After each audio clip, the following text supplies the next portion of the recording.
All right, good morning, Chair Postman, Member Garrett, staff. Lobby is open, recording has begun. Thanks, Justin. Good morning, everybody. We'll convene the Liquor and Cannabis Board meeting for Tuesday, March 8th, 2022. First item up is approval of a package of minutes from February 15th, February 22nd, and March 1st. A motion for those. I move approval of the February the 15th, February the 22nd, and March 1st Board Caucus minutes. Great, I'll second that. So those are approved. We're going to flip the agenda around a little bit and move the legislative update down toward the end and go into rules update. So Kathy Hoffman, our policy and rules manager, will direct us through the next step here. Good morning. Great. Good morning, Chair Postman and Board Member Garrett. I just wanted to provide a brief update on our social equity rule work. And that is, we've had about a week delay in getting our draft conceptual rules ready to go for the listen and learn session. There was some additional detail that we wanted to add to the rule package and to the draft conceptual rules. And we wanted to make sure that we were really careful in drafting. So to make sure that we have a set of conceptual draft rules that folks hopefully can understand, we're going to be releasing the draft rather than yesterday. We'll release it next Monday, so March 14th. That puts our listen and learn session 1 week back. So that would be March 23rd. And so that brings our 102 back to presentation on the date we had originally planned, which was April 13th. So I just wanted to make sure that everyone was aware of that. It's not going to stop us from or prohibit us from being able to get a final rule package done by the first part of June. All this does is just create a little bit of a delay in getting the conceptual draft rules out to folks for review, and the listen and learn session just pushed back a week. So again, doesn't impact the overall timeline.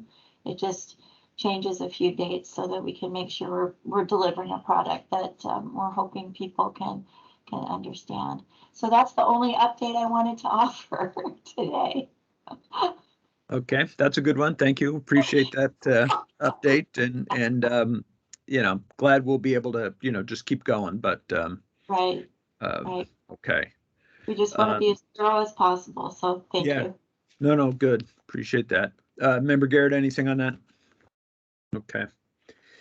Okay, well then, thank you, and we'll move to the rules petition then. Thank you. And Audrey Vasic, our alcohol policy and rules coordinator, will talk to us about stationary food trucks. Yes. Good morning, Ms. Vasic. Good morning. Thank you, Chair Postman, Board Member Garrett.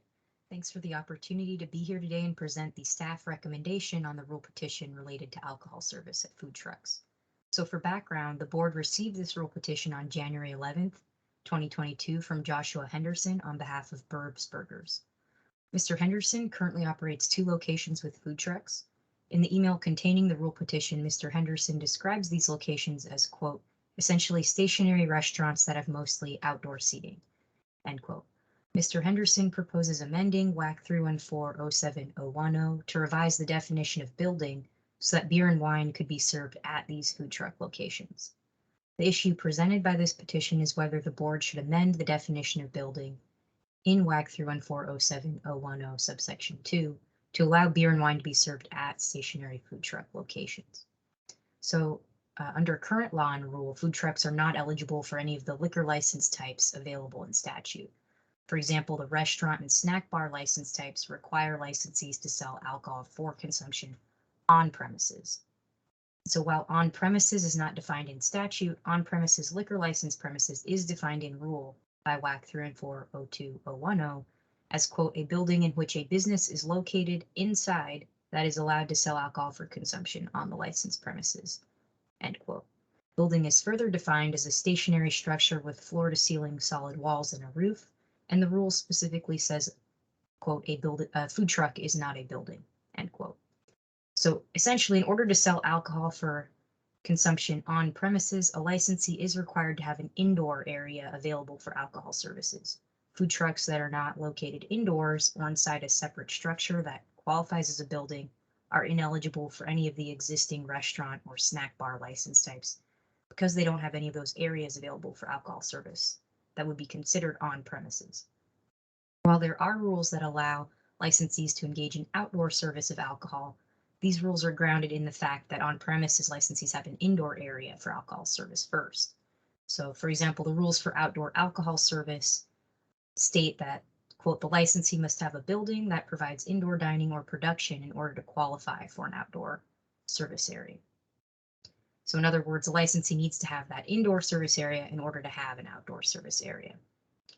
Similarly, while the temporary endorsements for sales of alcohol to go authorized by 2021 legislation, House Bill 1480, are available for a number of on-premises licensees, including restaurants and snack bars, those endorsements don't change the underlying requirements that are needed to obtain the restaurant or snack bar license type, such as having that indoor area available for alcohol service.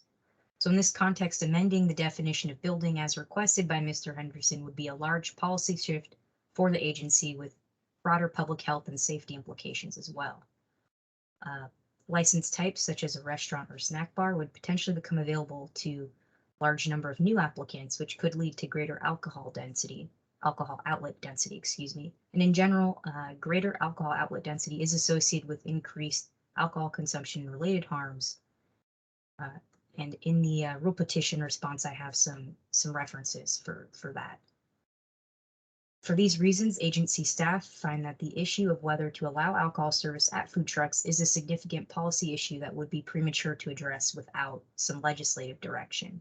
And agency staff recommend the board deny the rule petition. So that concludes my presentation, and I'm happy to answer any questions.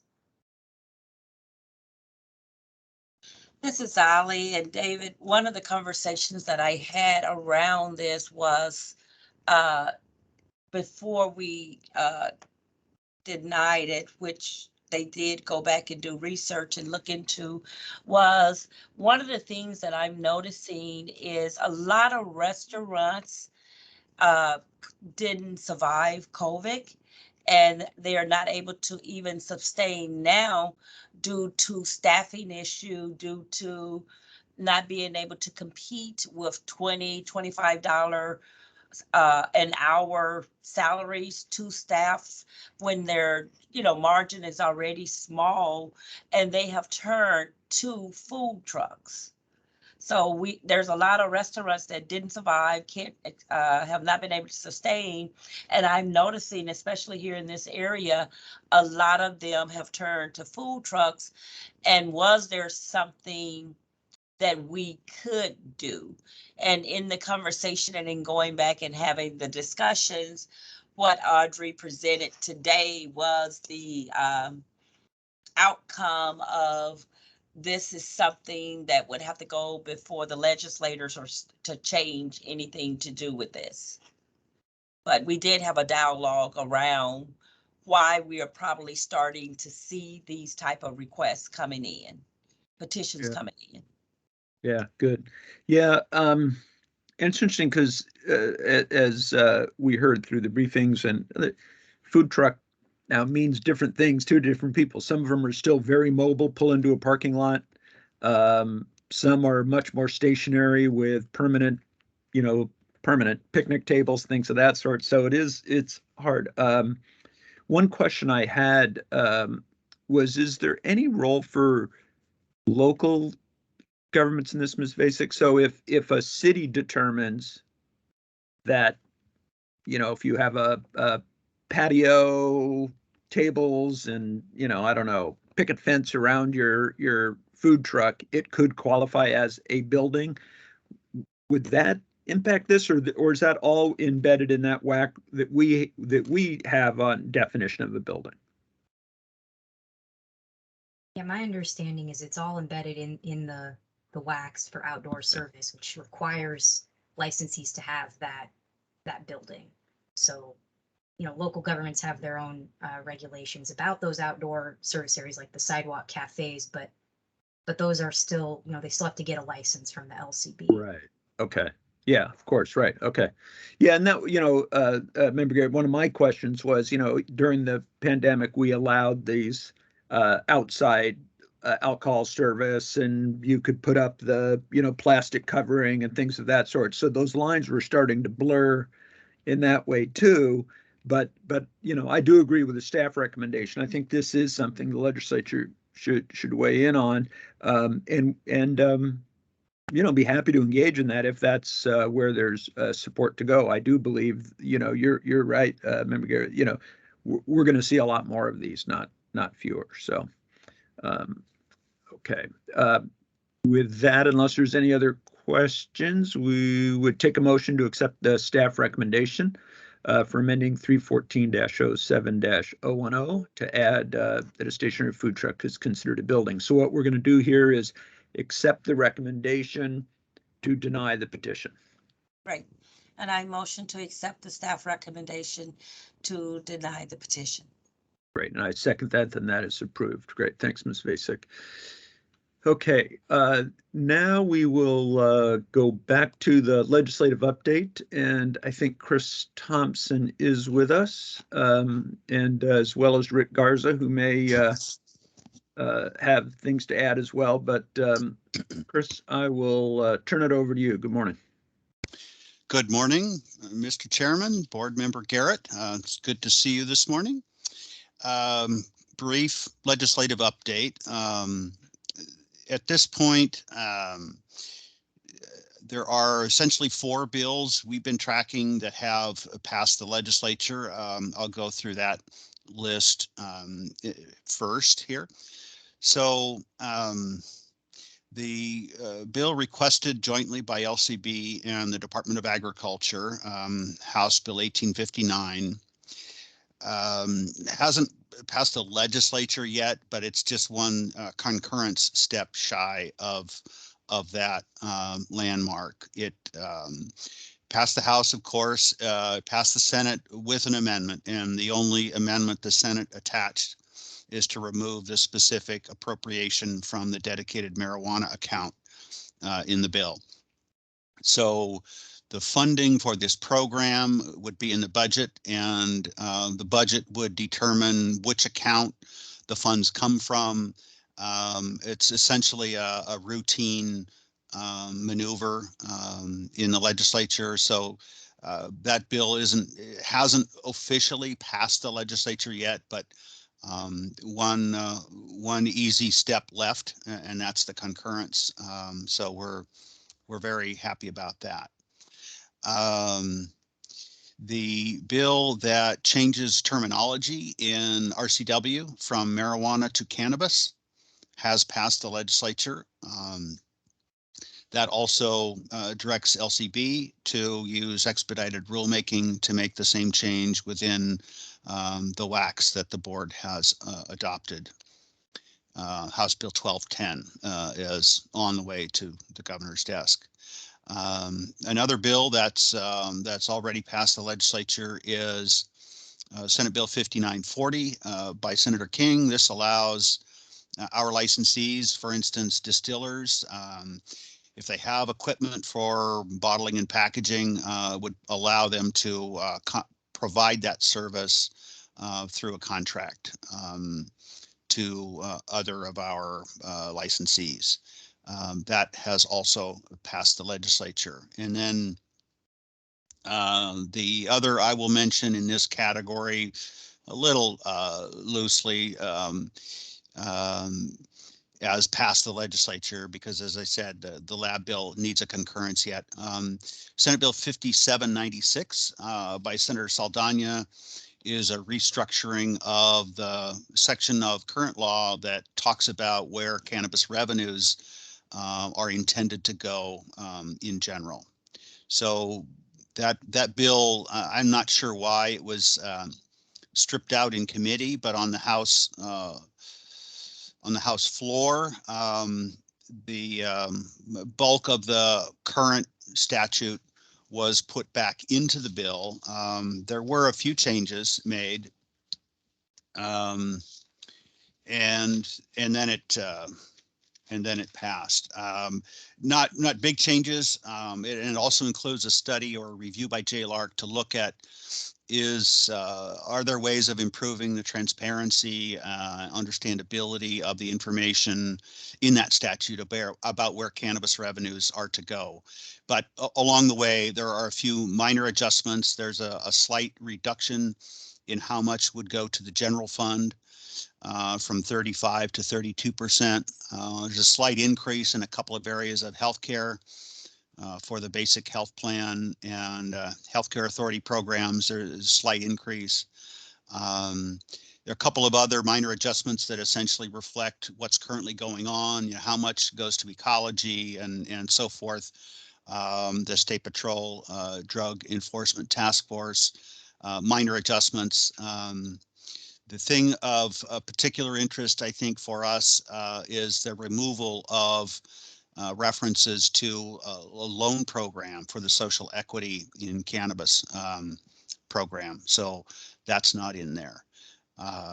And with that, that legislation has got to the point where it has passed the legislature. The paperwork hasn't been delivered, but the Senate concurred in House amendments. So that bill is basically done. There are a couple of other bills we've been tracking pretty closely that haven't passed, but I believe are still viable to consider because exempt from the cutoff. So a couple of examples there. One is the Senate Bill 5004 provides a excise tax exemption for medical patients buying DOH compliant cannabis products. That has passed the Senate and is before the House. It's on the House floor calendar, and I think, as I said, it's doesn't mean it's dead. I think it affects state revenue, so it should be exempt from cutoff. Another example there is the House Bill 1827, the governor's executive request on community reinvestment. That bill is on the Senate floor calendar. My understanding is the $125 million appropriation is in the budget. So I think the legislation quite possibly could be considered NTIB, and it may not be necessary depending on how legislators decide to proceed with the budget. The funding can't be provided for more than 1 year anyway. It's the supplemental year of a 2-year budget. So I don't know what the thinking is about how necessary the statute is. But as I say, I believe it's still viably before the Senate. It's on the Senate floor calendar. And then finally, the House Bill 1359, which provides a license fee reduction for certain liquor licensees of half of the cost of renewal or initial licensure. That bill has passed the House. It is in Senate rules and probably is exempt from the cutoff, so still could be considered, but it hasn't yet been moved out of rules. So I don't know what the intention is there from the Senate. But it could still move, I believe. It would impact state revenue. And then I will also mention, where did it go in my notes here? The legislation regarding regulation of cannabinoids, Senate Bill 5983, was heard in Ways and Means Committee on Saturday. It was before the committee last night for executive action. And what the committee did was approve a substitute bill proposed by Senator Rivers, and then moved the bill out. The approval of the Rivers proposed sub rendered the Kaiser proposed sub out of order, so it was not considered. And the bill moved out of Ways and Means and now would go to the Rules Committee to an uncertain future. We don't know what's going to happen there. Could we just, I mean, just to be clear, you mentioned the Kaiser substitute, that largely is the bill that we've been working on. A lot of the same language that was developed here and in our original agency request legislation. She's the chair of the Senate committee with oversight over the industry that was heard. So that was the bill that has gotten a lot of attention and a lot of broad support, though it's been controversial. The other one we had not really seen in this version before. Right. So the Kaiser proposed sub had perhaps half a dozen differences from the original agency request legislation.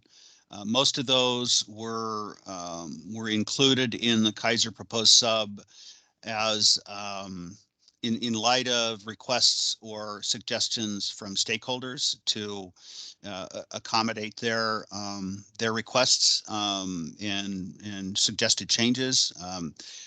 You know, I could give you a couple of examples. I don't know that that's necessary, but the point being that Senator Kaiser did work with us on that and did work with stakeholders on making some compromises, accommodations in the bill, but it was substantially, largely what had originally been proposed by the LCB.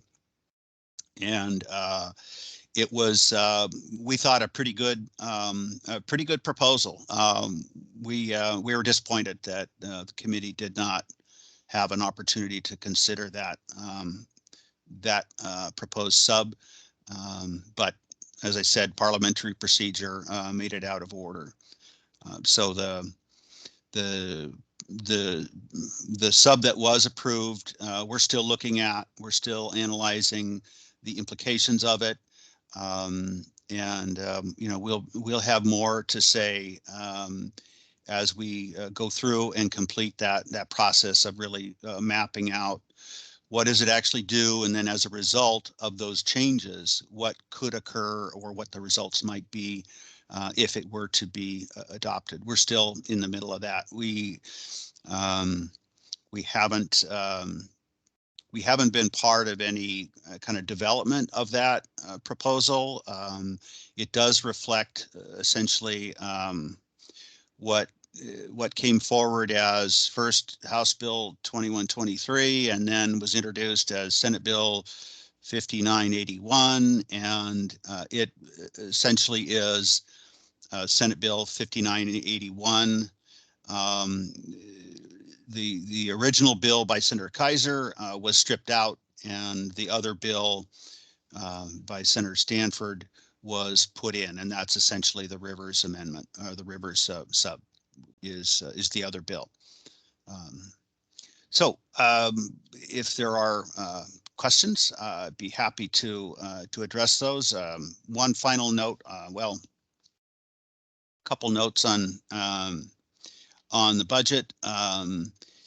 There is a $150,000 in the Senate passed budget for LCB to do a study of cannabis retail outlets. We've discussed that with you before.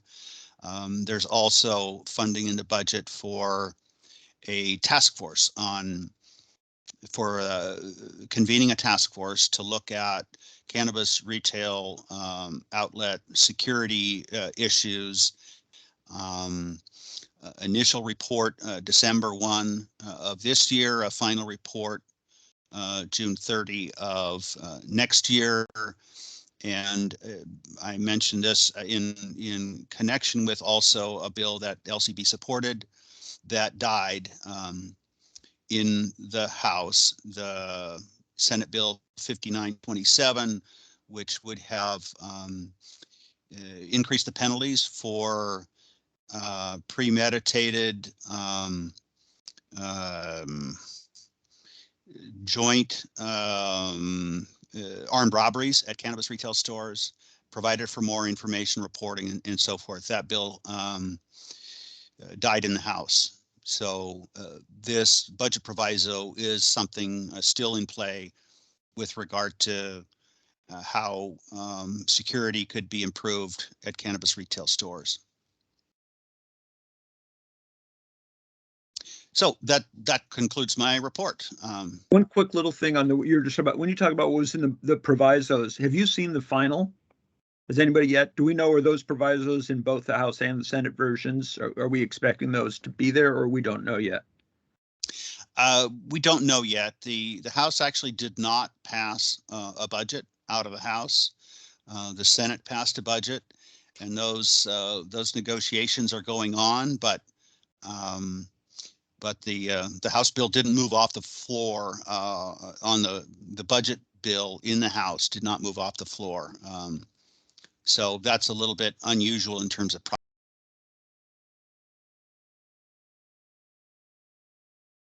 it isn't required that the House pass a bill. And so we don't know where the discussions are in what the House, did pass out of committee and what the Senate passed out of the Senate. They're looking at all those differences and trying to resolve them. Okay, and we'll wait and see that. Well, Member Garrett, do you have questions? Before I jump in. I too have tried to figure out more about this bill. I have met with staff today and last night as well, and talked with folks in the governor's office and legislative staff and elsewhere. Do you, though, Chris, have you heard anything since we've spoken about what you think is going to happen? Any real sense? Well, I think there are people asking what to make of the proposed sub and what makes the most sense in terms of next steps here. I know those questions are being asked. I don't think there are answers yet, but those questions are being asked by legislators. They're being asked by stakeholders. I've heard from a number of them last night and this morning about expressing disappointment at the outcome and wondering what's next, what's the LCB doing, what's going to happen in the legislature. And at this point, nobody knows, very confidently answers to those questions.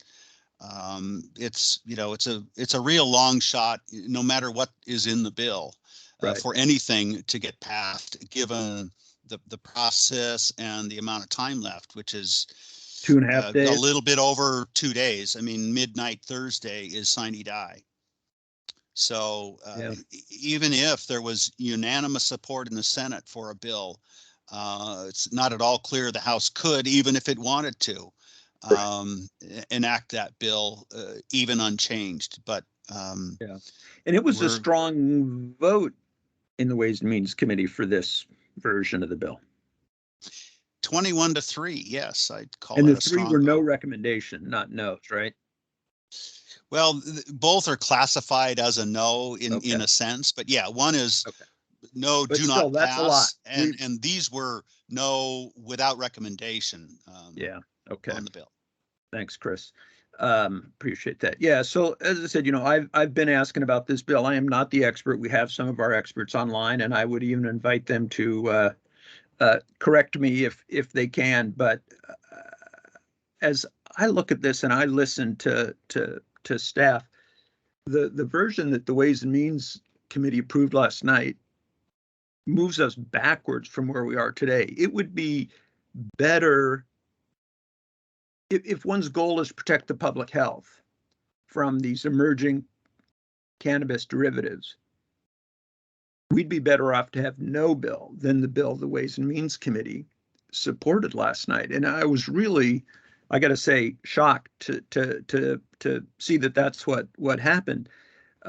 We've talked about this a lot, but obviously not enough, because people last night were still saying things that were untrue about the process. But the bill that they approved runs counter to the position of the Washington Association of Sheriffs and Police Chiefs, of public health organizations around the state. I know the Okanagan Community Council, group, the Spokane public health people, prevention organizations around the state, the industry groups, almost everyone but one industry group had a different vision of what this should be. The chairs of the two legislative committees with oversight over the industry and over us shared our vision of this. And it seems to me, and again, we're still trying to come up with our official agency position on this. So I'll tell you, this is my opinion as a layman, but it reads to me as an attack on the regulatory authority the agency uses to preserve the public health, and that's our mission. If the bill Ways and Means approved last night became law, it would deprive the state of the ability to regulate synthetically derived and artificially produced cannabinoids, and to keep them out of the 502 marketplace without the review and the science needed to prove they're safe. That's just off the table. And it comes in the middle of an investigation into the very substances and processes that this bill covers. I don't think that is the step that we should be taking, nor does the broad array of stakeholders.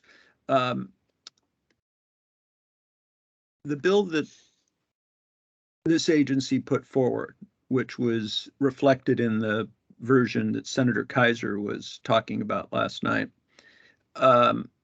was crafted with a nearly year-long public process, with hearings and moderated discussions, we call deliberative dialogues, with experts from the industry, academia, involved more than 200 members of the public. And if I can just say, crafted by people who work for us, who are among the nation's leading experts in cannabis regulations, who literally wrote the book on cannabis law in America. They know what they're talking about. So I told you a little bit about the people who supported it, but some, Washington Normal, the Lux Pod Shop, the Cannabis Alliance, the Sun and Craft Growers, the Washington Association on Substance Abuse and Violence Prevention, Patients United, which represents the medical users. You don't get that coalition of people without a lot of work on a bill. That's law not enforcement, traffic that's safety. Right. Yeah. Over and over again, and that came from the work that the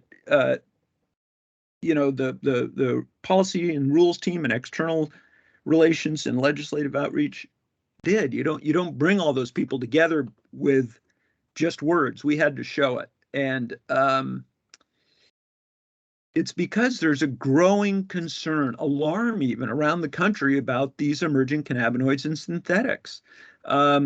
And this is not about picking winners and losers in the industry, which is what we hear from everybody in the industry on all sides when they don't like what we do. But we're responding to health warnings from the federal government and others. We're hearing from local governments who are concerned about this. So look, I started in March of last year. I've been almost a year in this seat, and the work on this issue started before I got here, back when it was Delta 8 was the main topic of conversation. That was in January and February. We had a first draft of a policy statement in February 2021, which was worked with industry. We share this with all the industry groups, even those that disagree with us and oppose us. We had a revised policy statement in April. We had a second version that we ran by industry. We finally did issue that in April. We filed a 101 in May. We had deliberative dialogues on plant chemistry in June and July. This included people from the FDA, legislators and their staff, experts from wherever we could get them around the country, from Canada. And it was, in-depth conversation, serious, sober conversation about what this would do. We had a listen and learn on the rules in September. Public hearing here in December. You just couldn't have done much more outreach than we did, and we wanted to know the difference between synthetic and natural cannabinoids, whether there's a way to determine what might be impairing, whether consumers should know if products have undergone a chemical synthesis, and what is the safety of the chemicals used in that process. We don't know that. I can tell you one of the things that I find so disturbing about what we've been hearing, not that people disagree with the policy. That's just the world we all live in. And we know we have a very well-connected and powerful lobbying group that doesn't like what we're doing. And, hey, that's okay. People don't like their regulators very often. But the disparaging remarks about the staff of the LCB, the false assertions that we did not do outreach, or that we ignored certain things, or that somehow this was predetermined, really is an insult to these people who are again, some of the finest, just individuals in general, and some of the smartest in this area. And it's not just us who think that. And, I think that's the only reason we had all the people supporting us. They didn't do it because they love me. They didn't do it because they always support the LCB. These are people on all sides who did it. So it's just shocking that the Ways and Means Committee came out with a different thing. There were all these voices out there saying, please regulate. Please give the state the ability to control this. And those voices weren't heard. The voices that were heard, unfortunately, were those of the well-connected and the well-capitalized. The voices that have told the legislature this year in writing that they think we need fewer companies dominating more of this marketplace. And they want to replace the I think really successful agricultural product we have with a laboratory product. So we did all this work on our bill.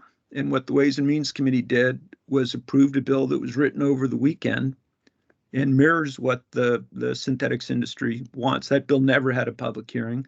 Before that vote last night, it had never been the subject of any public meeting. It was similar to some of those early ones you mentioned, Chris. But that bill died after one hearing in the Senate, never even got a hearing in the House.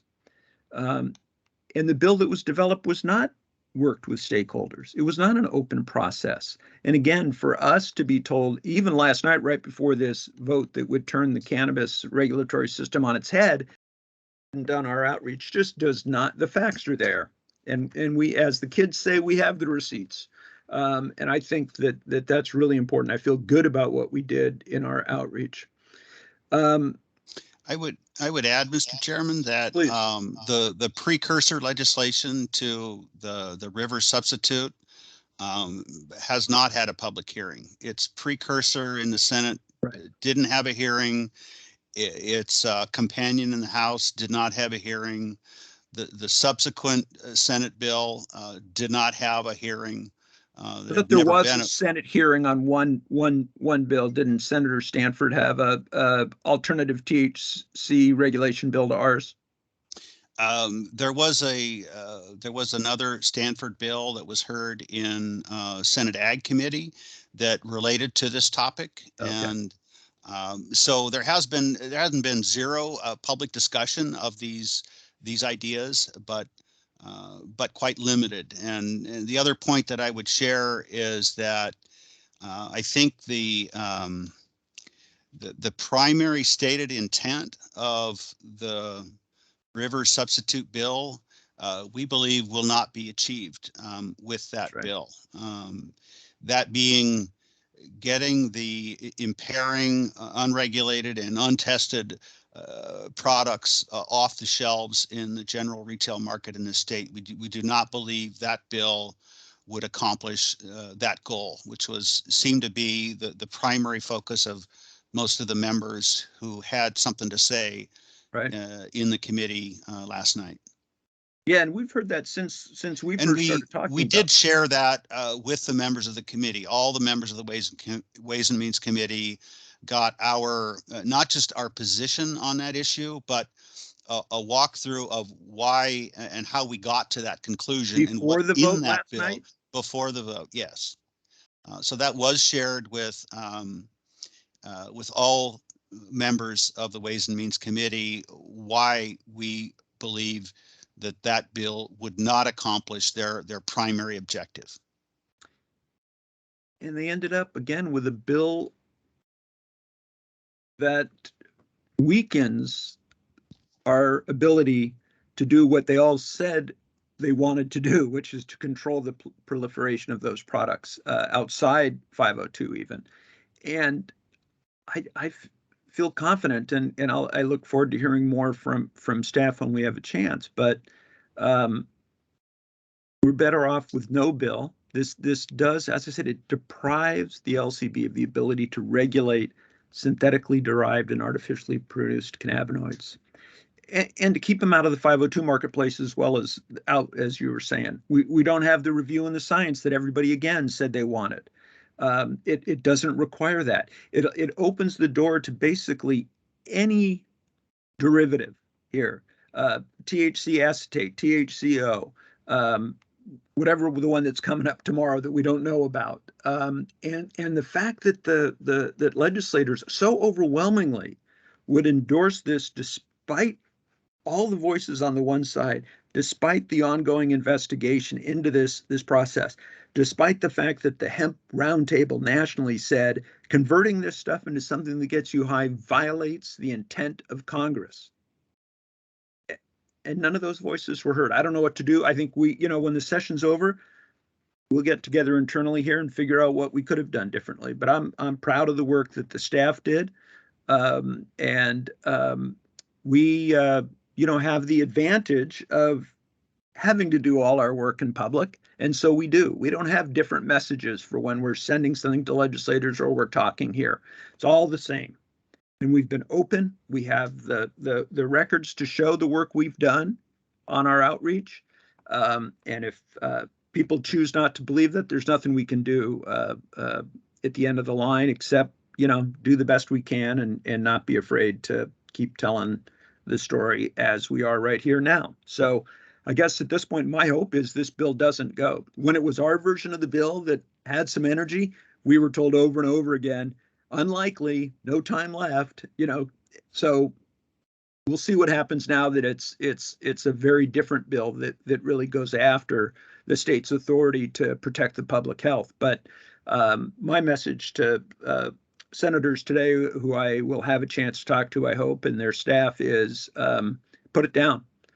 This bill damages our ability to safely regulate the cannabis industry. And once again, the majority of the cannabis industry agrees. Law enforcement agrees. Public health agrees. Substance prevention agrees. This is not just me. It's not just the LCB. This is not a personal thing. This is not LCB versus one lobbying group. There's something else going on here. And a small group has got a very, very powerful organization, and they were able to turn this vote last night, which, I was surprised by. I really was. I'll tell you, just in all candor, I didn't think our bill was going to get approved last night, but I didn't think that other version would. I really thought they would end up, either not acting or neither of them would get the votes to move on at this late date. I was blown away. I was quite surprised as well, Mr. Chairman. Yeah. So, all right, well, Chris, today, let us know if there's anything we can do to help.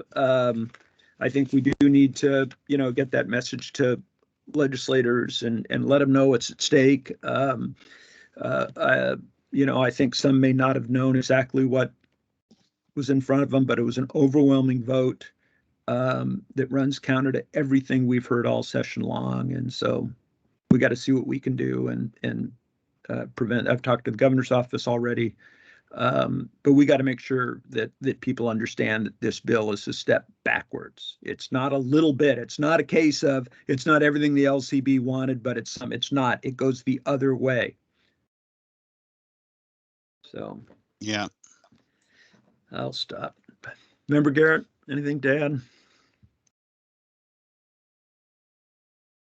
All right. Yeah, sorry to go on, but boy, I've been thinking about this nonstop since hearing the vote last night, when you and Rick reached out, and I've been in and around legislatures almost my entire adult life, and I was so shocked. I really was, and still not sure what's going on. So I hope we can have some good conversations with the people we need to, Chris. And like I said, just let us know if there's anything that the board can do to help. Will do. Thank you. Okay. Really Thank you. appreciate all of your work on this.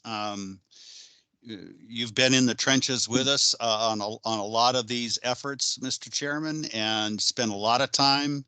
Maybe that's the problem, Chris. No, Maybe I mean, next session I'll go away.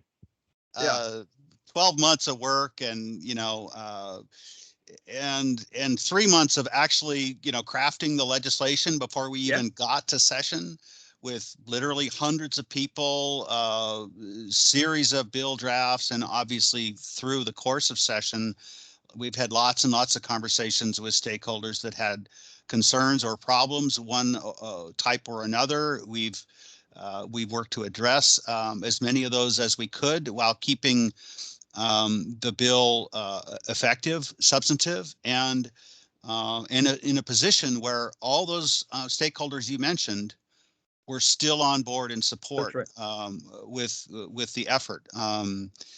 And somehow support all those stakeholders, other than a couple of associations, trade associations, got forgotten and overlooked in the Ways and Means Committee last night, sadly. Yeah. And I think, one of the things that I admire about the work you've done on this is that always remained open to compromise. And so we took, suggestions seriously. We were open-minded about it, and we accepted things as this went on that earlier we hadn't, because we didn't necessarily understand or see the importance. So we heard from people, we talked about it. We grew support as the session went on with this, strictly on the cannabis side. Absolutely. Much stronger voices within the cannabis industry as this bill moved on than where we started on day one, because it is incredibly complicated. And some of the people, I know I said I was done, but some of the people who signed up opposed to this bill were opposed for some technical different reasons, not because they think you should be able to convert hemp into THC. In fact, some of the people that testified Saturday morning Ways and Means were very clear about that. One said it's an anathema to me, but we want this, definition of impairing needs to be different, or this. So it is incredibly complicated piece of legislation. Maybe that's our lesson. Maybe it was too complicated and too much in one piece. And we're going to have to look at that. I'm hoping we have an interim to deal with this thoughtfully again, and that the legislature does not put this into law. So, and it does not get signed by the governor too. So we will have to turn our attention to that when we can. All right, I'll let you go do your work. Thank you, Chris. All right, thank you. Yep. And that takes us to the end, other than if we have any other board member or executive assistant reports. Nothing from Member Garrett. Anything from Dustin? No, thank you, Chair. Thank you. Okay, with that, we will adjourn the board caucus for March 8th, 2022. Thanks, everybody.